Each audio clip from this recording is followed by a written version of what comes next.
श्रवण कर मिट जाती है जन्म जन्म की व्यथा। जय जय राम कथा, जय श्री राम कथा, जय जय राम कथा, जय श्री राम कथा।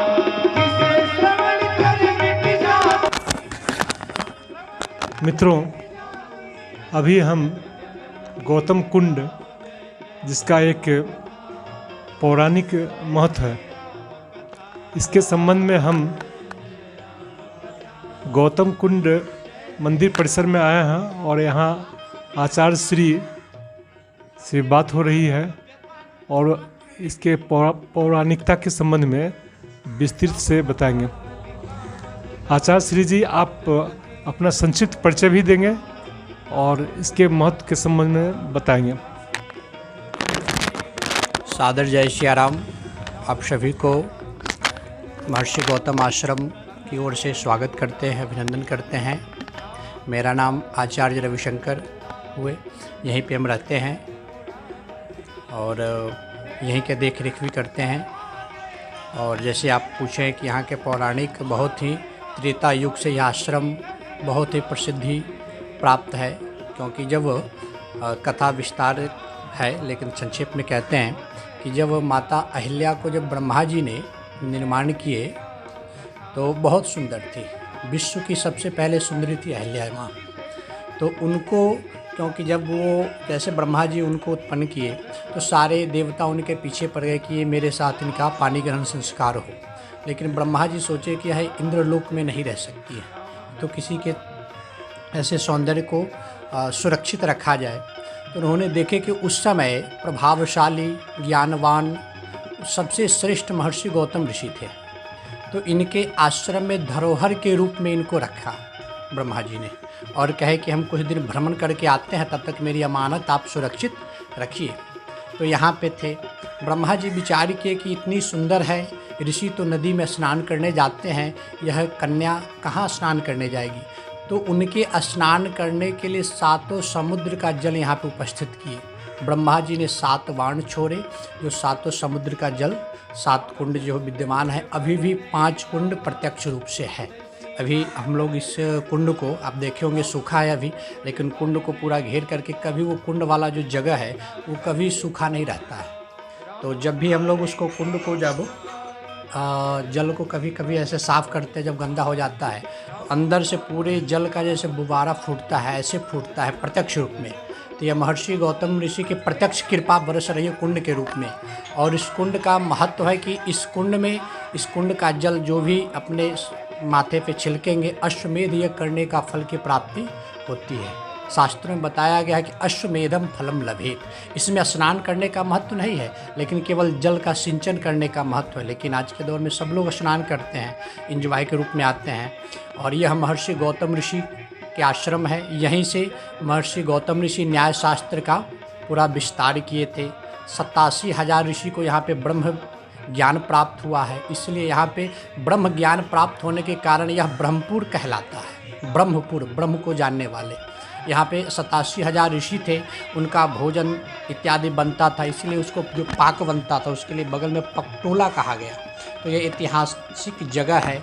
यहाँ पे महर्षि गौतम ऋषि अपना तपस्या किए और यहीं पे इंद्र के द्वारा एक बार छल किया गया माता अहिल्या के साथ। मैंने पहले ही बताया था कि इंद्र का नज़र था माता अहिल्या पे। तो उन्होंने विचार की कैसे इनको प्राप्त करे, कैसे इनकी जो पवित्रता है वो नष्ट करे। तो चंद्रमा की सहायता लिए, पूरा कथा विस्तार में वाल्मीकि जी पूरा वर्णन किए हैं। यहाँ पे आकर के महर्षि गौतम ऋषि के स्वरूप बनाए इंद्र ने और उनके कुटिया में प्रवेश किए। सारी वह घटना महर्षि गौतम ऋषि को पता चल गया। फिर माता अहिल्या को श्राप दिए कि तुम पत्थर हो जाओ और मेरे आश्रम से निकल जाओ। तब माता अहिल्या ने इस आश्रम को छोड़ करके नदी के उस पार चले गए, क्योंकि बीच में क्षिरोई नाम की नदी है। माता अहिल्या ने विचार किया कि मुझे जब जब देखेंगे महर्षि गौतम तो उनके मन में खेद उत्पन्न होगा, दुख उत्पन्न होगा। मैंने श्राप दे दिया। तो नदी के उस पार चले गए, जो आज के वहाँ पे अहिल्या स्थान के नाम से प्रसिद्ध है। और जब त्रेता युग में जब राम जी मिथिला की ओर जब आगे बढ़ रहे थे तो विश्वामित्र जी कहते हैं, गौतम नारी श्राप वश उपल देह धरि धीर, चरण कमल रज चाहती कृपा करहु रघुवीर। यह भारत के ऋषि की दृष्टि देखिए। अहिल्या जी की थी पाप, लेकिन भारत के ऋषि क्या कहते हैं, हे राघव गौतम नारी श्रापवश, पापवश नहीं कहे, श्रापवश आप कृपा कीजिए, क्योंकि राघव कृपा करने वाले हैं। राम के समान ऐसा कौन उदार है। गोस्वामी जी महाराज कहते हैं, को ऐसो उदार जगमाही। तब श्री रामचंद्र जी अपने चरण रज से अहिल्या को उद्धार किए हैं। और फिर अहिल्या जी गए पतिलोक आनंद भरी। गोस्वामी जी वर्णन करते हैं, फिर वह इस आश्रम में आ गए। कुछ दिन विचरण करने के बाद फिर महर्षि गौतम ऋषि हिमालय की ओर चले गए। त्र्यंबकेश्वर में बाबा का स्थापना किए। आगे जाकर के सभी जगह जगह पे महर्षि गौतम ऋषि का आश्रम मिलेंगे, लेकिन मुख्य केंद्र तपस्थली यह महर्षि गौतम ऋषि है, जो सिद्ध पीठ है। यहाँ के वर्तमान महंत स्वामी श्री 1000 श्री महावीर शरणदास जी महाराज है, जो अब है प्रत्यक्ष रूप में, लेकिन अस्वस्थ रह रहे हैं, कुटिया में है, उन लोग का भी दर्शन कराएंगे। इसी शब्द के साथ सादर जय सियाराम। आप सब भी यहाँ पे आए, जरूर आए। श्री सीतारामचंद्र जी का दर्शन करें, महर्षि गौतम ऋषि का दर्शन करें, कुंड का जल सिंचन करें। और एक श्लोक है कि अन्य क्षेत्रे कृतम पापम पुण्य क्षेत्रे विनश्यति। अन्य क्षेत्र में किया हुआ पाप पुण्य क्षेत्र के परिनिधि में आने के बाद वह पाप जल के भस्म हो जाता है। अन्य क्षेत्रे कृतम पापम पुण्य क्षेत्रे विनश्यति, पुण्य क्षेत्रे कृतम पापम वज्रलेपो भविष्यति। आप सब आए, आपका पाप ताप समाप्त हो, लेकिन तीर्थ स्थल में आकर के बहुत मर्यादा के साथ रहना चाहिए कि यहाँ पे कोई पाप अगर ऐसा हो जाए तो उसको कहते हैं कि उसको तो प्रायश्चित करना ही पड़ता है। इसलिए आप सब आए, यहाँ पे दर्शन करें। आप सबके जीवन में मंगल कामना हो। सादर जय सियाराम। बाबा आप अपना नाम बताएंगे और गौतम कुंड जो स्थान है इसका धार्मिक दृष्टिकोण से क्या महत्व है, आप बताएंगे।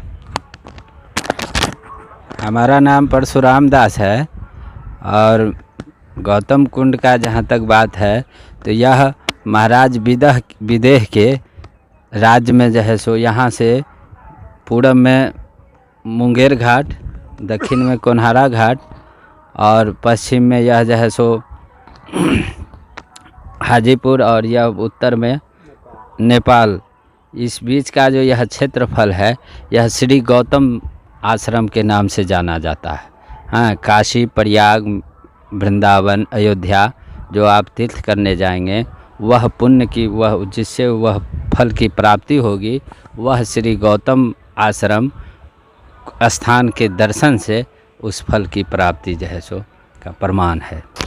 आप अपना परिचय देंगे और गौतम कुंड जो मंदिर है इसका क्या धार्मिक महत्व है बताएंगे। मेरा नाम अजय कुमार यादव, ग्राम सोतिया। यहाँ गौतम स्थान 88,000 ब्रह्म ऋषि यहाँ तपस्या करते थे। इसमें सबसे श्रेष्ठ माने जाते गौतम बाबा थे, सबसे संचालन कर रहे थे। हाँ, गौतम बाबा यहाँ प्रसिद्ध होती है। बाबा महावीर दास के आश्रम से यहाँ चल रहे हैं। यहाँ बहुत ही महादेव यहाँ स्वयं आए थे, भगवान स्वयं आए थे यहाँ अहिल्या जी के उद्धार करने के लिए। ऋषि मुनि यहाँ पर थे और यहाँ पर यज्ञ हुए थे बाबा के समय में।